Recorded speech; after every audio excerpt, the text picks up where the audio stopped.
CTV News at 5 with Hudson Mack. Well, the Capital Region's real estate market is picking up, with February seeing a big increase in sales, at least over January. Single-family homes and condominiums were the hot sellers last month. The Victoria Real Estate Board says 394 sales went through in the month of February, 34% more than in January. But compared to the same time last year, sales are still down by about 18%.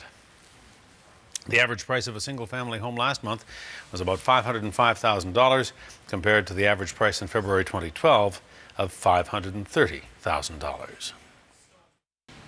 Defense Minister Peter MacKay says today, one way or the other, the Navy will get the supply ships it needs. Last night we showed you why those ships might be in question. The Parliamentary Budget Officer was suggesting the federal government has not set aside enough money to build them. HMCS Protector and HMCS Preserver on the East Coast are expected to cost just over $3 billion to replace, but the budget officer says we should set aside closer to $4 billion because the costs are surely going to rise. The new supply ships will be built by Seaspan Marine in Vancouver. The Defence Minister did not indicate, however, whether he will ask the Federal Cabinet or Treasury Board for more money. Air Canada is adding new flights between Victoria and Calgary, and the runs are being served by a new aircraft. It's the 74-seat Q400 turboprop plane replacing Air Canada's 50-seat CRJ jet aircraft. The planes are larger and faster and more comfortable, and they're more fuel efficient. 3 direct flights from Victoria to Calgary will be added daily. The airport says it's a good sign for continued growth.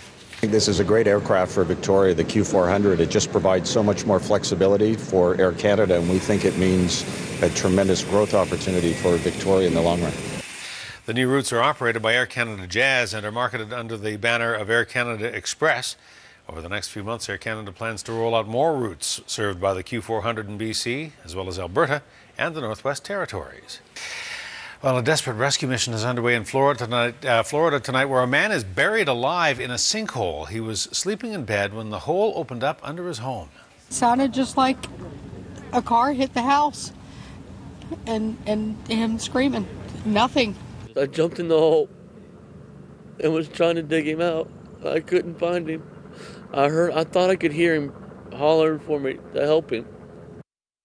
The giant sinkhole opened up at about 11 o'clock their time last night as the man went to sleep. It happened so quickly he couldn't escape. His brother frantically tried to pull him out. The sinkhole is now at least 9 meters wide and 6 meters deep, and it's growing. It's threatening to swallow up the entire house. The U.S. State Department says the TransCanada's Keystone XL pipeline will not have a major impact on Alberta oil sands development. And that finding may make it easier for the White House to approve the project. The pipeline would link Canada's oil sands to refineries in Texas.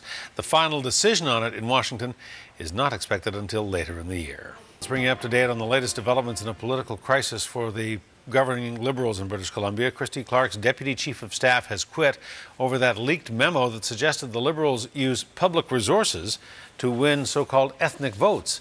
The Premier issued a statement late today saying that she accepts Kim Hackstad's resignation and says Hackstad will not get severance pay. The NDP leaked the memo Wednesday, sending shockwaves through the legislature and the Liberal Party. The Premier insists no government money was spent on the campaign. She has ordered an investigation into it. There are calls tonight for the Premier to resign. The first transit buses to run on natural gas in British Columbia will hit the streets in Nanaimo. The regional district of Nanaimo is the first to operate its fleet on compressed natural gas. CNG is clean energy, and it is abundant in BC. It is also cheaper than the diesel fuel that the buses currently run on.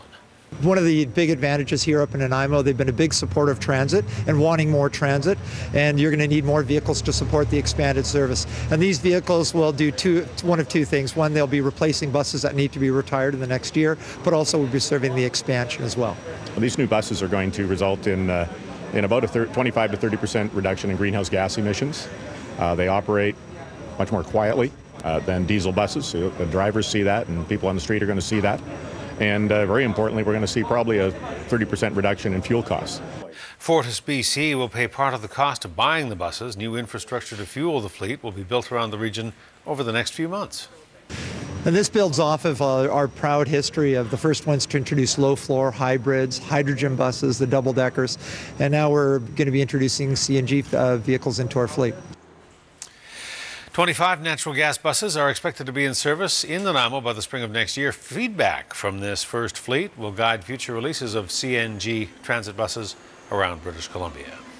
Plans are being unveiled for a new skateboard and bike park in Cedar, and the project has local kids spinning their wheels with excitement. This project's been in the works for more than a decade. Last March, the province agreed to pay a majority of the bill. The Regional District of Nanaimo and the Nanaimo Ladysmith School District have partnered on the plan and have now signed a 10-year deal to operate the skate park. It'll be some 3,100 square meters, built adjacent to Cedar Secondary School on Walsh Road, and the first wheels should be hitting the pavement this fall. This particular area relies to a great extent on school board properties in order for their recreational opportunities. We do have access to the facilities within the city, for which we contribute a significant amount to the city for. But in terms of recreational opportunities here, this is great news. It's a really good start. Construction is expected to begin this spring. Total cost of the project is $625,000. More than $400,000 of that is funded by the province. A Port Alberni sightseeing company is teaming up with the Canadian Cancer Society. Throughout this month of March, you can cruise stunning Barclay Sound on board the heritage vessel MV Francis Barclay. The full-day cruise starts in Port Alberni and travels about 80 kilometers to Bamfield, making several stops along the way. One of the neater stops we make is we stop at the last remaining floating post office in Canada. We stop at other little stops, dropping groceries, milk, whatever people need on the way. A lot of lumber supplies for tomorrow. We'll take you into Bamfield. We'll let you off for an hour to walk around on the west dock of Bamfield, which has got a beautiful boardwalk there and a few little stores to have a look around at. This is the fourth year the tour has been offered, and it's gaining popularity each year.